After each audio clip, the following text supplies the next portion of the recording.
This is Nikhil Beal. Nikhil, why don't you give us a brief introduction of your business? Sure. Thanks, Johan. As Johan mentioned, my name is Nikhil Behel. I run a business called Conventions and Fairs India Private Limited. So, Conventions and Fairs is a front runner in organizing industry-specific physical marketplaces, which are essentially trade fairs. What we do is conceptualize a theme, and then we build an entire ecosystem around it, comprising buyers, sellers, vendors, consultants, knowledge partners, and create an event which typically is anywhere between 3 to 5 days, where all these people and all these entities come together under one roof and discuss business opportunities. All right. So, Nikhil, why don't you give us a brief synopsis of your career and what your main motive was for choosing such a path? Okay, that's an interesting one, but it's a long answer. Yeah. So bear with me. I just take you through my background. I did my schooling from Bombay Scottish School, and then post that I did my undergrad from Narsimmonji. After completing my bachelor's in commerce program, I decided to do my master's in management studies from the Bombay University, which was a 2-year program. So that equipped me with certain skills on the management side of things, and I decided to, test the waters in the real world, which is the job market.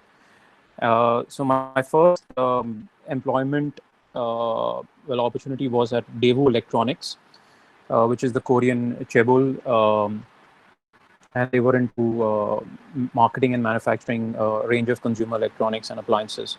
So I was there part of the marketing team that led the growth of the company. I worked with them for a little under 2 years, post which I joined Times Internet, which is better known as IndiaTimes.com, and runs the internet business at that Bennett and Coleman Stroke Times of India. So that's where so that was 1998, where I got a close purview of the internet business and how it was unfolding in India. I worked at Times Internet for a little over 6 months, and after that I decided to gain some international exposure. And the best way of gaining or accessing the international markets is through the educational platform. So I applied to a top tier institute in Asia called the National University of Singapore in Singapore, and pursued an MBA, a 16-month MBA program there. Post which I worked at a company called NEC, which is a Japanese conglomerate in the security solutions space. So I worked at NEC for a year and 2 months, and that's when I decided to come back to India and take hold of the family business, or help take the family business to the next level. So as I mentioned, the family business, which is what I run today, Conventions and Fairs, is a company that specializes in organizing industry specific events, as I mentioned earlier. And we organize trade fairs and exhibitions, which are more on the manufacturing, engineering, and retail side of the business. The key objective of conventions and fairs, or organizing events, is to get people, to get buyers and sellers together under one roof in a very short period of time, and see how business takes place, how business interactions take place. And events such as ours are known to have generated huge amount of business in terms of in monetary value, uh, current as well as future prospects for the companies. All right. Yeah, So, thank you for that introduction. So, sure. how do you feel that startups and technology will disrupt your family business in the future? So my business, or conventions and fairs, and trade fairs in general, uh, have the fundamental of this business is actually physical meeting, is face-to-face interaction. Digital is a complementary force. But what has disrupted this business, and I see that in the is a current situation that we are faced with, right? COVID, and it's not really in any way. It's actually taking the business back a few years. But because we are platforms, we specialize in platforms for for buyers and sellers to interact with. It's not very difficult for us to take this to the virtual space, right? So there is a huge opportunity for us to pivot the model and take this virtually and digitize it and continue and sustain the level of interaction between buyers and sellers as we used to do in the physical space. All right. So how do you measure success? How do I measure success? For me, success is seeing a smile on my exhibitor's face at the end of the show. That means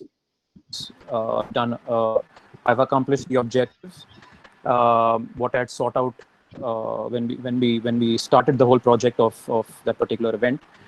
Of course, we also measure success. We quantify success in terms of the amount of business that the event has been able to generate for the exhibitors. So we actually do a post-event research, and we take this and we understand what business companies have generated and are expected to generate over the next 3 to 6 months. But otherwise, it's more seeing the satisfaction levels of people, of getting them to say that yes, Nikhil, please the next event. That's the great measure of, that's probably the best measure of success for me. All right. So what guidance do you have for someone, a student who looks to pursue a business such as yours in the future? Sure. So, well, if somebody enjoys project management, right, which is where you can actually see the benefits and the results of your effort within a short or controlled period of time, and people and those who thrive on that, this is a business for them, right? It's because that's basically what drove me to this business. Somebody who likes understanding a lot about various industries in general and businesses within those industries, and seeing how he can add value to those businesses. If somebody enjoys that, this is the space for them. It's not like a consultant's role, right? In many ways, because here you're not working on one particular product or one with for a specific client. You're actually working on 7-8 different industry sector verticals every year. You're interacting with over 100 200 companies per vertical. So a typical event organizer, sales, marketing individual would actually have spent time talking to over 1,000 companies and 1,000 individuals in 1 year, every year. So somebody who's driven by that, who's driven by seeing how he can add value to others, to other businesses, this business or this sector will really strike them well.